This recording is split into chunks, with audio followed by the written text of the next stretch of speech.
मंगेश भैया, ओम शांति। ओम शांति। कैसे हैं जी? बहुत अच्छे, बहुत अच्छे, बहुत अच्छे।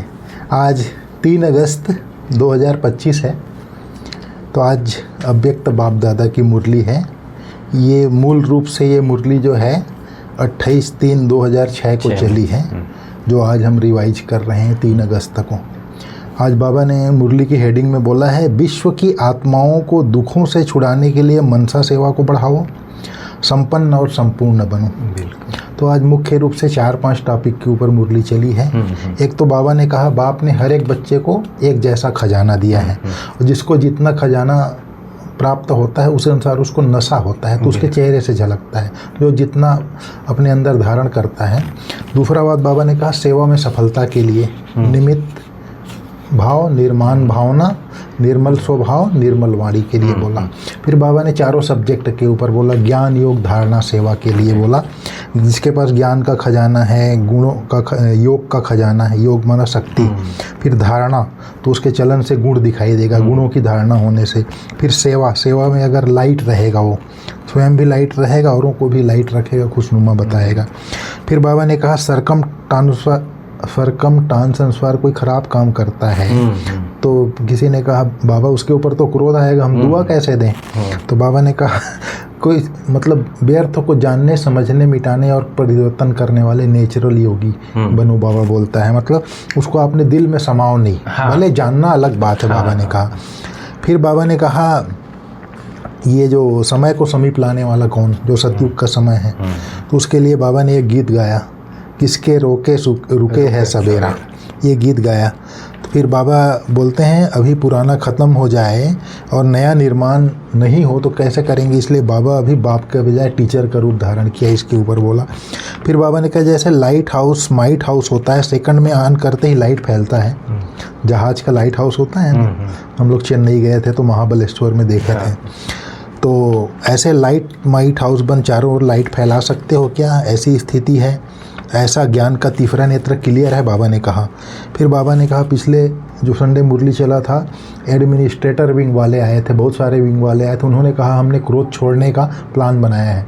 तो क्रोध नहीं किया, संकल्प या मन में आया तो कोई बात नहीं, बोले उसकी भी मुबारक हो। फिर बाबा ने कहा है, सर्व बंधनों से मुक्त, जीवन मुक्त स्टेज, वह सतयुग तक पहुंचना है, अभी पहुंचना है, संपन्न तो अभी बनना है, ये चीज़ बाबा ने कहा।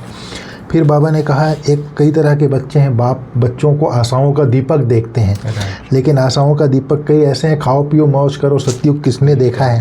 बाबा बोलता है, आप आए हो हीरों की खान पर और खा पी के थोड़ा सा 2 हीरे लेकर खुश है, उसको क्या कहेंगे? इसलिए बाबा ने कहा, अतीन्द्रिय सुख के मौज के झूले में झूलो, अविनाशी प्राप्तियों के झूले में झूलो, 2 हीरे लेकर खुश नहीं हो जाओ, अविनाशी हीरे जमा करो, बाबा ने कहा। फिर बाबा ने कहा, साधन जीवन के उड़ती कला का साधन नहीं है, आधार नहीं है, साधना आधार है। अगर साधना के बजाय साधनों को आधार बनाया तो रिजल्ट क्या होगी, आप खूब समझो, क्वेश्चन मार्क लगाया बाबा ने। इस तरह से बाबा ने 4-5 टॉपिक पर मुरली चलाई है, थोड़ा विस्तार से आप बताइएगा। बहुत ही धारणा करने जैसी मुरली, और बाबा का जैसे इशारा है हमको समय के अनुसार। तो बाबा कहता है कि विश्व की आत्माओं को दुखों से छुड़ाने के लिए मनसा सेवा को बढ़ाओ, संपन्न और संपूर्ण बनो। मनसा सेवा को भी बढ़ाओ, इसमें औरों की भी सेवा हो जाएगी और खुद भी संपन्न बनते जाएंगे। तो बड़ी अच्छी विधि है ये, कि आत्माओं को भी हम सुख शांति के वाइब्रेशन दें और साथ साथ अपने अंदर भी शक्ति भरते जाए। तो जैसे बाबा ने कहा कि सर्व खजानों के मालिक, बाबा तो सर्व गुणों शक्तियों का सागर है, मालिक है। तो बाबा कहते हैं, बच्चों को भी सारे खजाने दिए, लेकिन फिर भी नंबरवार क्यों होते हैं? तो एक कहानी याद आती है कि एक पिता ने अपने 3 बच्चों को प्रॉपर्टी तीनों बच्चों में डिवाइड कर दिया। तो एक बच्चे ने वो जो प्रॉपर्टी है वो घर में तिजोरी में संभाल के रख दिया, और उसकी पूजा आदि करता रहा, बस देखता रहा कि हाँ मेरे पास इतना है, बहुत है, देख देख कर खुश होता रहा।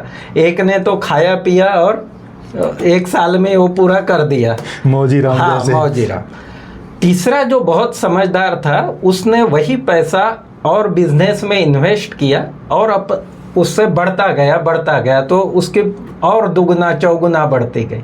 तो ऐसे ही बाबा कहते हैं कि बाबा ने खजाने तो दिए हैं, सब बच्चों को जैसे ही बाबा कहा हमने और जैसे ही हम ब्राह्मण बने, बाबा ने तथास्तु सारे वरदान हमको दे दिए, सारे गुण शक्तियाँ बाबा ने दे दी। लेकिन हम कितना यूज़ करते हैं, जब जब समय आता है, जिस समय जिस शक्ति की आवश्यकता है, जिस गुण की आवश्यकता है, अगर उसको उस समय यूज़ करते हैं तो वो बढ़ता है। स्वयं प्रति भी या औरों प्रति भी उस खजानों को हम कार्य में लगाते हैं तो फिर बढ़ता है। फिर बाबा कहते हैं जिसके पास खजाने हैं तो फिर वो फखुर, उसका फखुर रहता है, तो रूहानी नशा जो है फिर उनको कोई फिक्र नहीं हो सकता। बेफिक्र बादशाह, बेगमपुर के बादशाह बन जाते हैं जो खजाने। और आप देखो लौकिक में भी जिनके पास खजाने हैं, माना संपन्न है, तो उनकी चेहरा और चलन वो अलग ही नशा फखुर अलग दिखाई देते हैं। तो ऐसे ही बाबा कहते हैं कि आपके पास भी सर्वगुण सर्व शक्तियों का खजाना, न सिर्फ खजाना लेकिन स्वयं परमात्मा साथ दे रहा है, भगवान साथ दे रहा है। तो बाबा कहते हैं कितना नशा फकुर रहना चाहिए, बेगमपुर के बादशाह बेफिक्र बादशाह हो। क्या होगा कैसे होगा ये फिक्र ही नहीं है, त्रिकालदर्शी स्थिति है, तीनों कालों का ज्ञान है। जो होगा बहुत अच्छा ही होगा, मेरे साथ जो होगा बहुत अच्छा ही होगा, क्योंकि स्वयं सर्वशक्तिमान साथ है और आप उसके साथ रहने वाले हो। हर एक को यह नशा है, फकुर है। बाप दादा सदा हमारे दिल में है और हम सदा बाप दादा के दिल तक पर है। कितना बड़ा नशा, कितना बड़ा फकुर है कि बाप दादा सदा हमारे दिल में रहते हैं और हम सदा बाप के दिल माना बुद्धि में बाबा बैठा हुआ है और बाबा की बुद्धि में हम बाबा के बच्चे हैं। फिर बाबा कहता है बाबा ने आज ये भी बताया कि सेवा कोई भी हो, चाहे मनसा, चाहे वाचा, चाहे कर्मना, लेकिन सबके मार्क 100% ही है।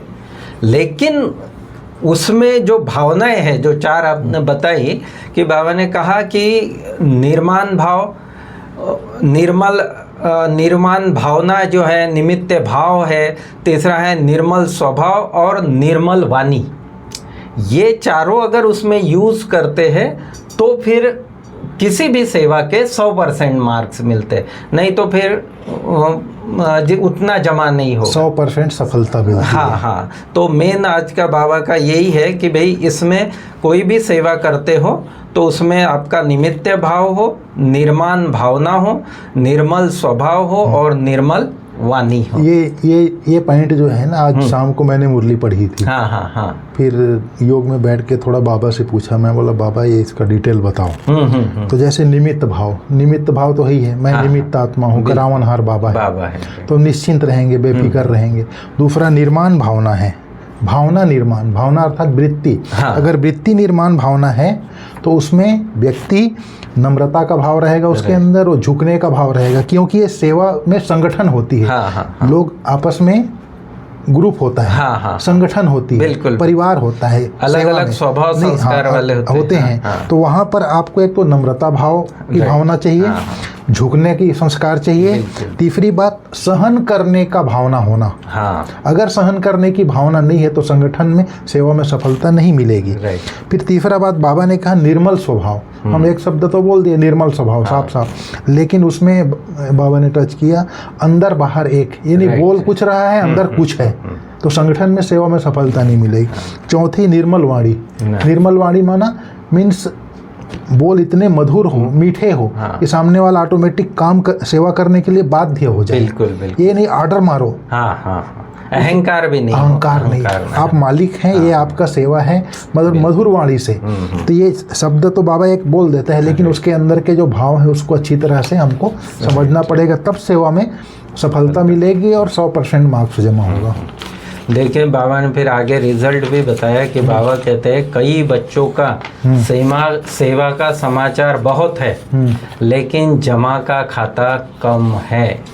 भगवान ऊपर से देख रहा है, सारी रिजल्ट आउट करता है कि सेवा का समाचार बहुत है लेकिन जमा का खाता कम है।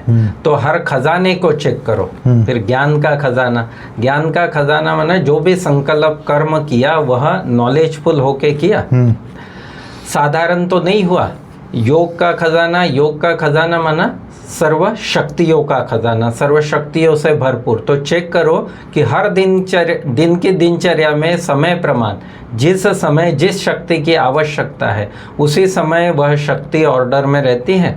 कहाँ सहन करना है, कहाँ सामना करना है। फिर बाबा ने कहा वैसे ही गुणों का भी खजाना है। बाबा कहते हैं कि बाप दादा का बच्चों से अति प्यार है, तो बाप दादा चाहते हैं कि सभी बच्चों का जमा का खाता भरपूर हो। प्यार होता है तो बाप तो चाहेगा ना कि हर एक का जमा का खाता भरपूर हो। तो धारणा का खजाना, ज्ञान योग धारणा सेवा 4 हम सब्जेक्ट देते हैं ना, तो उस सब्जेक्ट को भी बाबा ने खजानों के रूप में आज ये किया।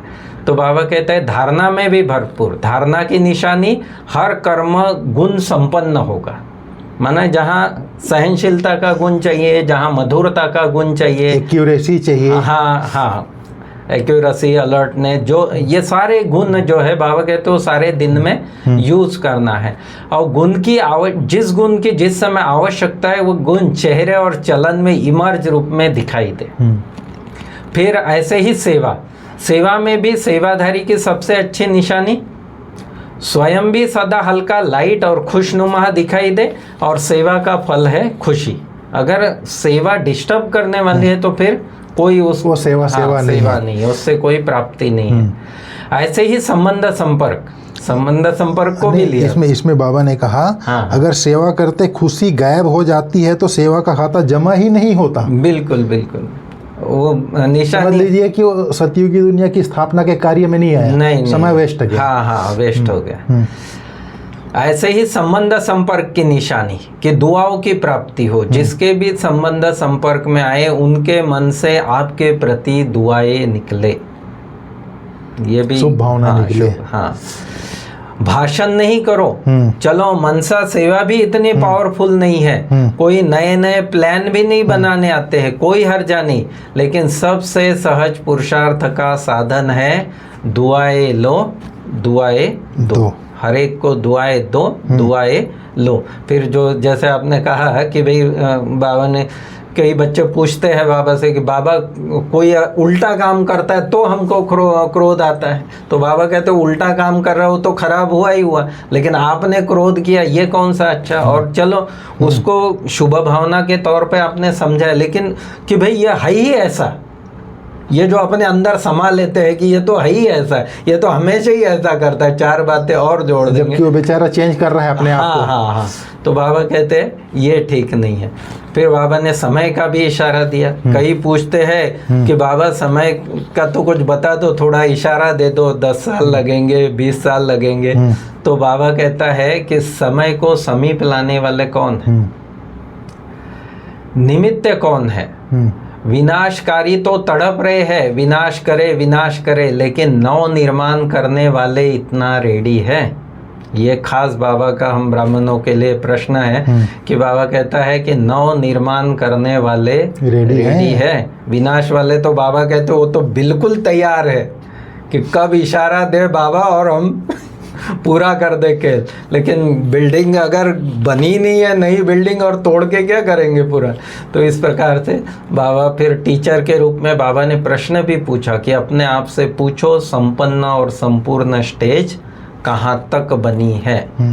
स्वयं को जीवन मुक्त स्वरूप बनाना और सर्व आत्माओं को मुक्ति का वर्षा दिलाना, यह है स्थापना करता आत्माओं का श्रेष्ठ कर्म।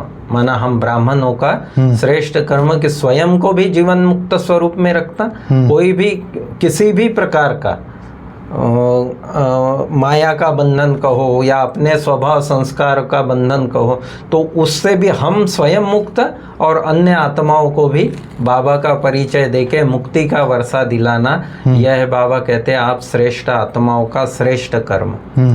फिर लास्ट में बाबा के अपनी चाहना बताता है कि बाप दादा क्या चाहते हैं, क्योंकि आप सब बच्चे बाप की आशाओं के दीपक हो। तो अपना खाता, क्योंकि खजाने से ही शुरुआत की ना बाबा ने, तो अपना खाता अच्छी तरह से चेक करो। कई बच्चों को तो देखो ये वर्तमान समय की जैसे स्थिति बाबा ने उजागर की मूल्य, बाबा कहते हैं कई बच्चे तो देखो मौजराम है, मौज में चल रहे हैं ये भी परसेंटेज है बाबा के बच्चों की। कुछ परसेंटेज में ऐसे 10% बच्चे बाबा के समझो कि मौजराम मस्ती में लंबे समय से चल रहे, फिर उतना होता नहीं है तो कहते हैं भाई जो हुआ अच्छा हुआ, जो कर रहे हैं ना ड्रामा है, कि फिर वो आपको ड्रामा की ज्ञान उल्टे रूप से सुनाना चालू कर देंगे कि तो बाबा कहते हैं ऐसे मौज राम मौज में चल रहे हैं, अभी तो मौज मना लो, सतयुग में कौन किसने देखा है कौन जानता है। तो जमा के खाते में ऐसे जो मौजी राम है, मौजी लाल है, ऐसे भी बच्चे देखे मौज कर लो। दूसरों को भी कहते अरे क्या करना है, मौज करो, खाओ पियो, मौज करो, कर लो मौज। बाप भी कहते हैं कर लो। बाबा क्या कहेगा, कई ऐसे इशारे भी दिए है बाबा ने कि अभी तो मौज कर लो, लेकिन फिर धर्मराज के आगे हालत खराब हो जाएगी। अगर थोड़े समय राजी रहने वाले ही है तो थोड़े में ही राजी हो जाओ। विनाशी साधनों की मौज अल्पकाल की होती है, सदा काल की मौज को छोड़ अगर अल्पकाल के साधन की मौज में रहना चाहते हैं तो बाप क्या करेगा, बाप क्या कहेगा? बाबा कहेगा भले करो, लेकिन बाबा ज्ञान के रूप से तो इशारा देता है। जो बाबा ने कहा कि बाबा ने कहा कि हीरो की खान पे जाकर भी कोई अगर 2 ही हीरे उठा के तो उसको क्या कहेंगे। तो इसी प्रकार से बाबा ने इशारा दिया कि अभी जो है अतीन्द्रिय सुख की मौज में अतीन्द्रिय सुख के झूले में झूलने का, या अतीन्द्रिय सुख के मौज के झूले में झूलो, अविनाशी प्राप्तियों के झूले की मौज में झूलो। ड्रामा को देखो, माया का पार्ट भी विचित्र है।